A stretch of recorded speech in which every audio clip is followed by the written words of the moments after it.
دوستای عزیزم، تو این ویدیو قرار نمودار تابع y مساوی -1 به علاوه کوسینوس -2x رو توی دوره تناوب رسم کنیم. خب اول این دوره تناوبش رو به دست میاریم، میشه 2p بر روی اندازه b میشه -2 مساوی 2p بر روی قدر مطلق -2 میشه خود 2. پس دوره تناوبش میشه چی؟ p. من اول میام خود تابع کوسینوس رو در بازه 0 تا 2p میام رسم میکنم. کوسینوس 0 چی بود؟ 1 بود. کوسینوس p دوم که 0 بود، کوسینوس p -1 بود، 3p دوم 0 بود و 2p 1 بود.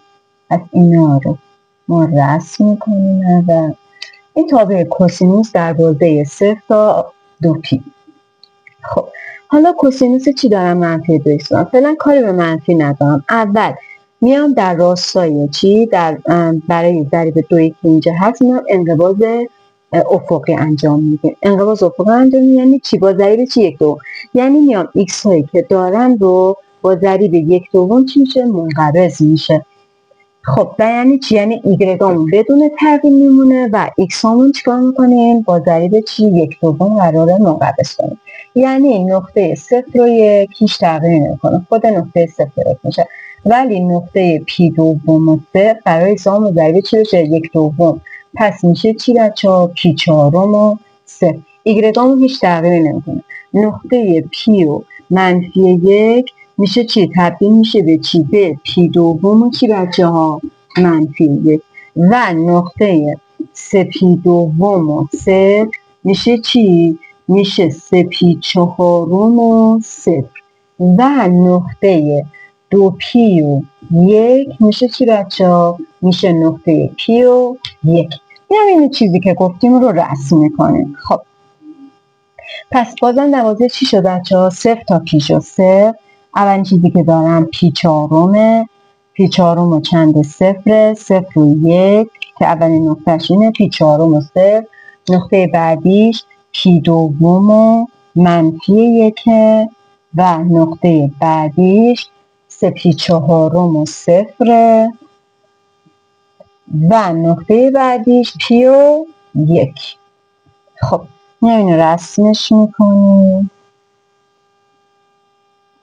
میبینید بچه ها x هامون با ضریب 1/2 چی شدن؟ منقبض شدن.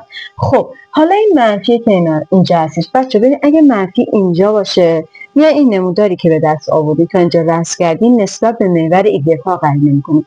ولی اگر منفی پشت تابعتون بود نسبت به محور چی قرار نمیشه؟ x ها قرار نمیشه. چون منفی داخل هستش پس میام این نمودار که تا اینجا رسم کردم و نسبت به محور y ها چیکار میکنم؟ قرینه میکنم. نسبت به محور y ها قرینه میکنم. یعنی میشه چی؟ 0 و 1 ثابت میمونه. p چهارم و 0 میشه -p چهارم و 0. نقطه p دوم و 0 که میشه -p دوم و p دوم و -1 که میشه نقطه -p دوم و -1. هنوزم y ها بدون تغییرم بچه‌ها. و نقطه چی؟ 3p دوم و 0 که میشه چی؟ -3p دوم و 0 3p چهارم و 0 و بعدی نقطه p که میشه -p و چند؟ 1. خب اینو ما رسمش میکنیم.